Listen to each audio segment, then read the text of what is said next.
Welcome back to another episode of A Fan's Perspective. Guys, the college football calendar is broken. Nick Saban's been saying it. Dan Lanning has been saying it. Coaches across the sport have been saying it. Right now, we've got the transfer portal open during the playoffs.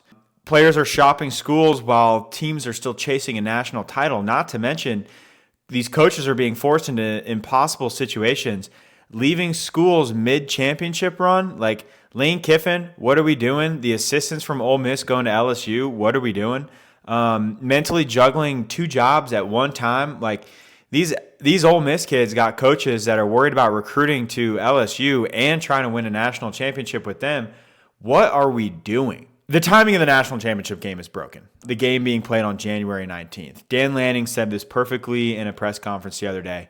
The college football schedule, Saturdays in December should belong to college football, with the national championship being on January 1st. Now, why we don't play the national championship game at the Rose Bowl every single year, and we have all of these playoff games on home sites. I mean, the ticket prices for these games are a joke. Now, I'm never going to argue against affordability. I think the cheapest get-in for the Cotton Bowl is $30. Tickets for the Fiesta Bowl are plummeting. Everyone's saving their money to go to a national championship game. So if we can't fill these stadiums up and create good atmospheres for the actual game, why would we not play these on campuses? The FCS does it, and their playoffs are sweet. Did anybody else watch the Montana versus Montana State playoff game? It's a simple fix. Every Saturday in December, give it to college football. We should not have teams waiting 3.5 weeks to play a college football game. The teams that got a bye in the college football playoff had to wait 3.5 weeks. They're 1-7. 1-7 in the last 2 years of the 12-team playoff because they have to take so much time off. And you're rusty. Look at Ohio State. Look at Texas Tech. Look at Oregon last year in the Rose Bowl. These teams didn't look like the same team at all. Ohio State was doing things that they hadn't done all season, missing blocks. I mean, missing things that just don't get missed when you're in the groove of a football season. We've got to stop serving two masters with these bowl games. We have all these bowl game tie-ins, and then we want to respect the bowl games, and we're taking away the atmosphere of the playoffs because we have to wait 3.5 weeks to go play a Cotton Bowl or an Orange Bowl. And I don't know if anybody watched the Orange Bowl, but the upper deck had almost full sections empty, and at the Cotton Bowl there were definitely full sections empty at the Cotton Bowl because nobody wants to travel because they want to save their money for a national championship game. It's just not doable anymore. We need to get this calendar fixed in college football. The sport is going to continue to go downhill until we do. We have greedy conference commissioners who want the best for their conference and not what's best for college football as a whole. So that's going to lead me into my semifinal preview, and it's going to the schedule is going to directly affect the picks that I'm going to make, and I'm going to start with this Indiana-Oregon game. The team identity for Indiana is practically airtight. Their defense is superb. They have one of the best run games in the country. I mean, they took 3.5 weeks off, and they didn't miss a beat. They're the only team in 8 tries to win a first-round bye of the 12-team playoff. And they dismantled Alabama. Now, I think that Alabama was equally as bad as Indiana was good. I don't think Indiana played the same level of competition that these other teams maybe that had a bye did. But Indiana's got an elite red zone defense, and they don't give up touchdowns. Oregon is a little bit different of an offense than Alabama. They're going to spread you out. They're so fast. I don't know if anybody caught this in the first half, but the chain gang on Oregon's first drive actually had a struggle keeping up with Oregon's pace on offense. However, here's the downside to Oregon right now. They've got 2 coordinators leaving for new jobs. It looks sloppy offensively against Texas Tech. Now, Texas Tech does have one of the best defenses in the country, so I need to give them credit there.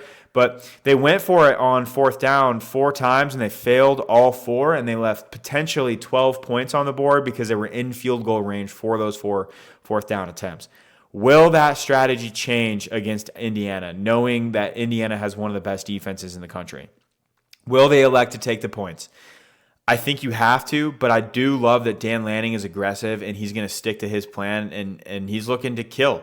So we're going to see. I think Oregon's speed is real. Indiana's structure and their red zone defense is going to win out in this game. If Oregon's defensive coordinator and their offensive coordinator weren't focused on the Cal job and the Kentucky job and trying to get guys into the transfer portal to their new schools while also trying to focus on Indiana, I would pick Oregon in this game in the second game rematch. It's really hard to beat a team like Oregon twice in one season, but Indiana is 100% focused on Oregon, and Oregon is not 100% focused on Indiana because they have a lot of coaches that are leaving to go to other schools. So with that, I think I have to take Indiana, and I'm going to take Indiana to cover in this game. And it's the same story, different game for the Ole Miss Miami preview. Miami is the most physical defensive line in the country, and they're dominant when they're fresh. However, they're very vulnerable when you play tempo against them. That's exactly how Southern Methodist beat them, and that's exactly what everybody thought Ohio State was going to do. Ryan Day said he was going to turn up the gas. He didn't turn up the gas. He waited 40 seconds in between every single play, and he allowed that defense to catch their breath. When Ohio State ran tempo, Miami couldn't stop them. And Ole Miss has the offense to run tempo and neutralize the defensive line for Miami, but there's just massive behind-the-scenes concerns at Ole Miss. Lane Kiffin, obviously heading to LSU, and then he's got coaches that are following him. And are they focused on recruiting for LSU, or are they focused on coaching Ole Miss in a national championship? How organized are they? And this brings my opening segment full circle. What are we doing that these coaches can be focused on other jobs, focused on the transfer portal, focused on who knows what when we're in the middle of trying to crown a national champion? It is so unfair to the sport. It's unfair to the kids, most importantly. These kids get 4 to 5 years of playing college football. If you're not good enough to go to the draft after 3 years, you get 4 years.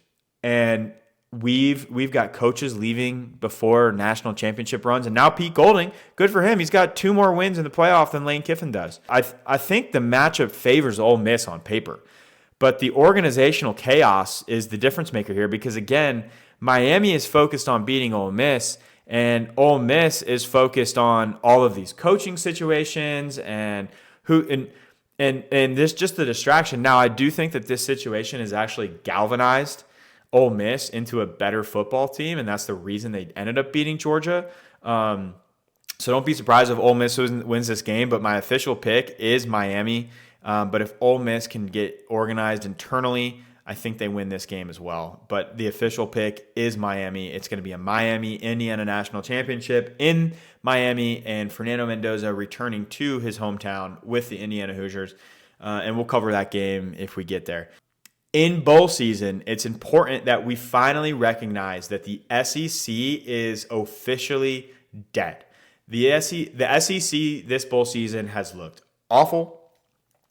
The only team that I think everybody is probably okay with winning a national championship from the SEC is Ole Miss because of what Lane Kiffin did to them. But the SEC is officially dead. They have 2 wins against their own conference in bowl season.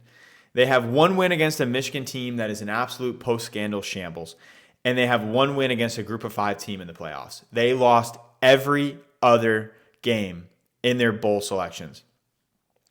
Iowa absolutely throttled Vanderbilt. Illinois beat Tennessee.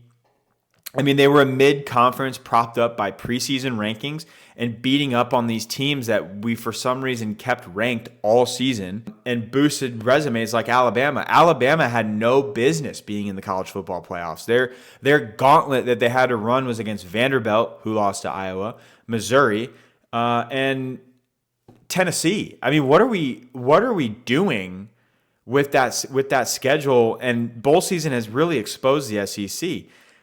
I don't want to hear about opt-outs. I don't want to hear about the opt-out excuses because from what I've been told, the SEC is the deepest conference in college football because they have the best players.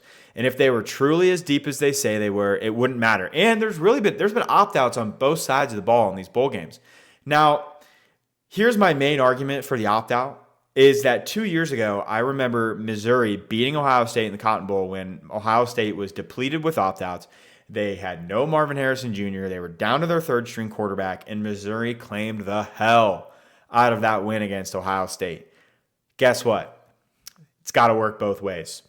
So I think the SEC is officially dead. And if we enter next year with this same narrative of the SEC being the biggest gauntlet in college football, the game is broken. And it is so clear that it is an obvious propaganda campaign by ESPN, who owns the broadcasting rights to the SEC. That does it for today's show of A Fan's Perspective. We will be releasing another show after these semifinal games, and we will see you for the national championship game. Guys, this is an exciting end of college football. I'm sad that we might have to go 7 months without any football. We will see you next time on A Fan's Perspective.